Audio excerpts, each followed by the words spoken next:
You're standing on a grave, not a metaphorical one, a literal layered grave made of streets, homes, temples, and lives that were never meant to disappear. What you call ground level is not the ground. It's the final lie a city tells itself. Beneath your feet are older roads, crushed flat. Beneath those roads are buildings burned, collapsed, and deliberately ignored. No one cleaned them up.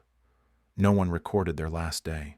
They were buried because it was faster, cheaper, and more convenient to pretend they were gone. That decision didn't happen once.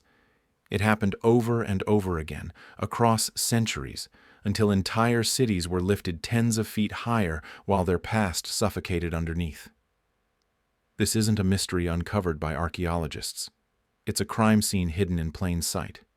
Every modern city is standing on evidence it chose not to process. There was no single catastrophe, no dramatic end, no moment anyone could point to and say, this is where it vanished. History didn't fall. It was pushed down, paved over, and forgotten while people walked above it, unaware, or worse, unconcerned. Once you see that, the illusion collapses. Every sidewalk becomes a cover-up. Every foundation is complicit.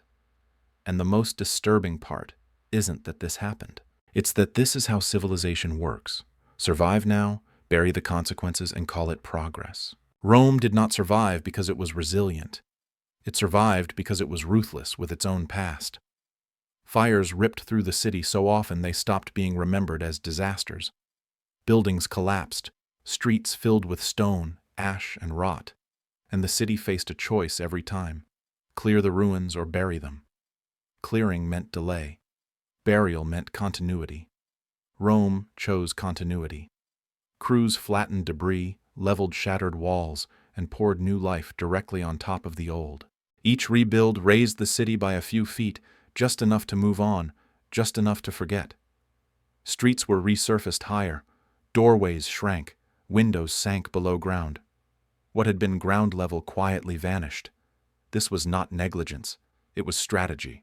Every layer saved time, every buried street erased responsibility. Disaster stopped being an interruption and became part of the construction process itself.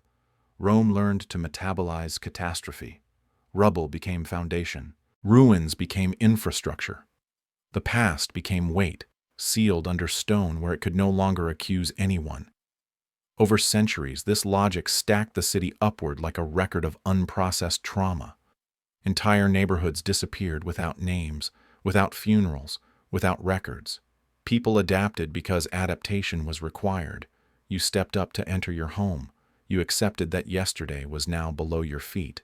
Asking questions slowed progress, and progress was survival. Eventually, the original city was no longer destroyed or preserved. It was unreachable. You could live and die in Rome without ever knowing the true depth of what supported you. That is the real brutality of layered cities. Not fire, not collapse, but normalization. Destruction became routine, burial became policy, and forgetting became architecture. Rome did not conquer time. It buried it and built an empire on top. Above it, generations walked forward, unaware, uncurious, protected, and permanently complicit. There is a place in Rome where history doesn't move forward. It sinks. Step inside, and you are standing in a clean, quiet church from the Middle Ages. Stone floors, soft light, silence. Nothing warns you that beneath this calm surface, time has been crushed into layers. A staircase descends. Each step strips away centuries. One level down, the air changes. You are no longer in a medieval basilica. You are inside an older church, built when Christianity was still illegal, its walls scarred, its space tighter, more defensive. Another descent, and belief itself shifts. Below the church is a pagan temple, sealed in darkness, dedicated to Mithras, a god worshipped in secret by soldiers and initiates. The ceiling is low. The walls close in. This was not meant to be seen by outsiders. Below that, the floor gives way again.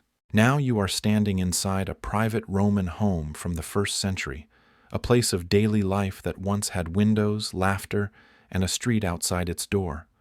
That street is gone. It was buried, flattened, erased to make room for everything above it. No layer here was preserved with care. Each was abandoned when it became inconvenient. When fire damaged the house, it was reused. When the temple became politically dangerous, it was buried. When the church aged and the streets rose, it was sealed and replaced. Nothing here collapsed naturally. This was controlled burial. Faith replaced faith. Power replaced power. And every replacement required pushing the previous world underground. Over roughly 60 feet of vertical space, Rome stacked belief systems like evidence no one wanted to revisit. For centuries, these layers were forgotten completely. People prayed above them, walked above them, lived above them, unaware that beneath their feet was a compressed archive of violence, conversion, and denial. When archaeologists finally broke through, they didn't discover a miracle. They uncovered a pattern. Civilization doesn't erase what it outgrows. It covers it, waits long enough, and pretends it was never there. And once you recognize that pattern, every city becomes suspect, every foundation a decision, every silence deliberate, and every future layer already waiting underground below us. Across the ancient world, there are hills that were never shaped by nature. They look ordinary from a distance, smooth and silent, but every layer inside them is human. These are not mountains. They are cities that died slowly, then were rebuilt, then died again. Each generation arrived believing it was starting fresh. None of them were. They were stacking themselves on top of ruins they no longer recognized. Troy is the most famous example, but it is not unique. What makes Troy disturbing is repetition. The city wasn't destroyed once. It was destroyed, rebuilt, abandoned, and rebuilt again over thousands of years. Walls collapsed, homes burned, mud brick dissolved back into soil. Instead of clearing the wreckage, new settlers leveled it and raised their lives on top. Over time, the ground rose story by story, until the original city was buried deep enough to be forgotten completely. This process created layers, not history. 8, 9, 10 civilizations occupied the same footprint, each one sealing the last beneath its streets. Empires came and went, convinced they were permanent, convinced the past beneath them was irrelevant. Eventually, the port dried up. Trade stopped. People left. Without maintenance, the final city crumbled, and nature took over. Grass grew where palaces once stood. Wind filled the gaps where streets had been. Troy didn't disappear in a single moment. It decayed into a hill. For centuries, no one knew what was inside. The mound looked natural, harmless, empty. But beneath it was a stacked record of ambition, violence, and denial. The lesson is not that civilizations fall. It's that they don't clean up after themselves. They leave layers behind, compressed and silent, waiting. And if you think this only happened in the distant past, you're wrong. The only difference now is speed. We bury faster. We forget faster. And someday, our cities will look just as natural from a distance, while everything underneath waits to be uncovered. This is the pattern repeating. Not collapse, but accumulation. Not mystery, but habit. We build, we destroy, we bury, and we move on. Progress demands speed, and speed demands amnesia. Every layer we add makes the last harder to reach. Eventually, the ground rises, memory sinks, and the truth survives underground, waiting for someone willing to dig. Not every city is buried by building upward. Some are swallowed from below. Modern cities are sinking, quietly, unevenly, without spectacle. The cause is simple and unsettling. For generations, cities pulled water from the ground to survive. Aquifers emptied. The soil lost pressure. The land compressed. What followed wasn't collapse, but descent. Shanghai is a warning. Skyscrapers rise while the ground beneath them drops. Every year the city sinks inches deeper, pressed down by its own weight and the absence of water that once held the earth apart. Streets crack. Foundations strain. Engineers monitor numbers that never stop moving in the wrong direction. This is not ancient history. It's live data. When a city sinks, Its past doesn't rise. It disappears faster. Lower levels flood. Basements become unusable. Old infrastructure rots in darkness. The solution is never to dig back down. It's to build higher. New roads, new platforms, new layers lifted above the problem. The sinking becomes invisible, sealed below fresh concrete. This is how modern layers are formed. Not by fire, not by war, but by neglect disguised as progress. The ground gives way, and the city responds by pretending it didn't. Each new level buys time, not safety. It delays the reckoning while deepening it. Eventually, sinking cities face the same choice as ancient ones: stop, repair, remember, or keep building upward and let the lower world drown. History shows which option we choose. We always choose the faster one, and the faster we move, the more we leave behind, submerged, undocumented, and quietly erased forever below. Seattle didn't lose its underground city. It buried it on purpose. After the Great Fire of 1889, the city faced a choice: rebuild fast and flood forever, or remake the ground itself. Officials chose elevation. Stone walls rose along the streets, nearly 20 feet high, and new roads were laid across the top. The city kept operating while the old ones suffocated below. For years, Seattle existed in two levels. Storefronts opened beneath the streets. Residents climbed ladders to reach sidewalks. Sunlight vanished at ground floors that were no longer ground. Sewage flowed where people once walked. It was awkward, dangerous, and deliberate.